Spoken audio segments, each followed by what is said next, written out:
Hello friends, BPSC current affairs के लिए आपके लिए एक इम्पॉर्टेंट टॉपिक है पैसिव यूथेनेशिया। यानी कि किसी भी व्यक्ति जो ऐसी स्थिति में है जहां से उसके स्वास्थ्य में कोई सुधार नहीं हो सकता है, एक ऐसे कंप्लीट कह सकते हैं वेजिटेटिव स्टेट में है जहां से उसके बॉडी उसके मेंटल रिस्पॉन्सेस नहीं है और वो लाइफ सपोर्टिंग सिस्टम पे जी रहा है।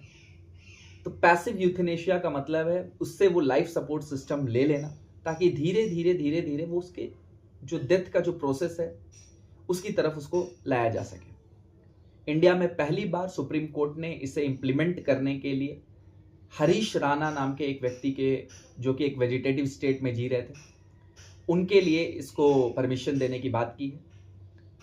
पैसिव यूथेनेशिया के साथ साथ एक एक्टिव यूथेनेशिया भी होता है, जहाँ पे किसी भी उस तरह के मरीज को कोई लीथल ड्रग या पॉइजन दे करके जो है इंजेक्ट करके उसको डेथ की तरफ भेजा जाता है। बट एक्टिव यूथेनेशिया जो है वो इंडिया में कह सकते हैं इंडिया में जो है एप्लीकेबल नहीं है। पैसिव यूथेनेशिया से भी पार्लियामेंट का कोई एक्ट नहीं है अभी तक।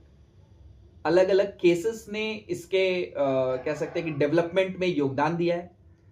अरुणा शानबाग केस एक था 2011 का, उससे पहले भी, और उस केस में भी सुप्रीम कोर्ट ने कहा कि right to live with dignity है आर्टिकल 21 में, बट राइट टू डाई नहीं है आर्टिकल 21 में।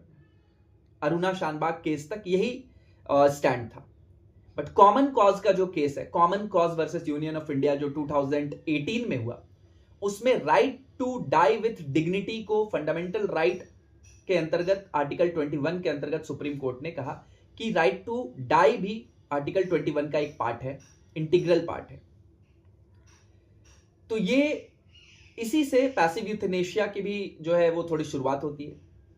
और अभी पहला बार इसको इम्प्लीमेंटेशन करने के लिए हरीश राणा के ऊपर सुप्रीम कोर्ट ने डायरेक्शन दिया है, जिसके लिए medical practitioner, primary board, secondary board, इसका गठन किया जाता है। ये जो रूल्स है, रूल्स लॉ तो नहीं है बट रूल्स कुछ फ्रेम किए गए हैं, वो है 2024 में यूनियन गवर्नमेंट ने कुछ रूल्स फ्रेम किए पैसिव यूथेनेशिया से रिलेटेड। तो ये आपके लिए बहुत ही इंपॉर्टेंट टॉपिक है। सारे डेवलपमेंट्स जो केसेस हैं BPSC current affairs point of view से, इसे आप जरूर देखिए।